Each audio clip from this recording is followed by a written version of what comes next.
Tamam garibi. Tamam. Askero, askero. Fade şuar ne? Fade şuar ne? Tamam.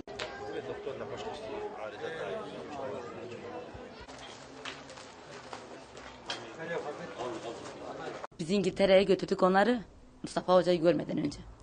Gitti dediler ki bak bunlarda gen eksikliği var dediler. Ameliyat olurlarsa dedi. Yine bir şey değişmez dediler. Geldik Kaan Hoca'nın yanına, Mustafa Hoca'nın yanına dediler ki Selim'le gurbet iyi olacak dedi. Gurbet için hiç ümit vermiyorum. Ama Selim için ümit veriyorum. %99. Evraklar hep Selim'dedir. Ha Sultanahmet'in yanına gidelim. Sultanahmet Üniversitesi'ne gidelim abi. Bu doktorların hatası nedeniyle hayatını kaybeden insanlar var.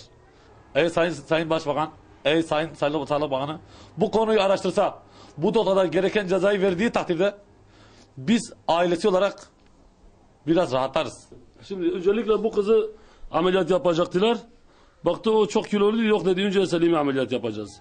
Dedik hocam bak dedik önce anlaşmamız böyledi. Dediniz ki önce kızı ameliyat yapacağız. Ondan sonra dedi ki kızın ömrü kalmamış dedi.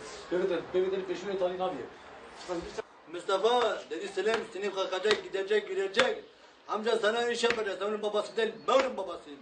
Sen Selim'e karışma. Bana hayır. Askere göndereceğim. Mustafa demek ki sen biliyordun ne yaptığını. Sen biliyordun.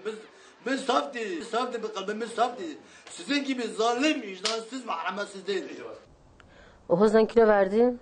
Sonra ben de ameliyat oldum ama ben kilolarımı vermedim. Üstelik aldım. Yani sürekli doktora gidip geldiğimiz için doktor hep aynı bilgiyi veriyordu. Sabret zamanla olursun falan dedi. Ondan sonra zaten benim kardeşim çok hastaydı. Ameliyattan sonra daha çok hastalandı. Her zaman şey yapıyorduk. Mustafa Hoca'ya gidiyor, Kaan Hoca'ya gidiyor. Kaan Hoca hiç bizimle ilgilenmedi. Hatta hastaneden kovdu. Yeter artık bıktım sizden dedi. Her zaman tepki gösteriyorduk. Ama Mustafa Hoca teselli veriyordu. Yani Allah razı olsun diyemeyeceğim. Allah belalarını versin. Çünkü canımızı kaybettik, kanımızı kaybettik. Hep ikisinin yüzünden. Mustafa Hoca ikiyüzlük yaptı. Kardeşimizin öleceğini biliyordu. Yanlış ameliyat yaptıklarını biliyorlardı ama hep bizi kandırdılar.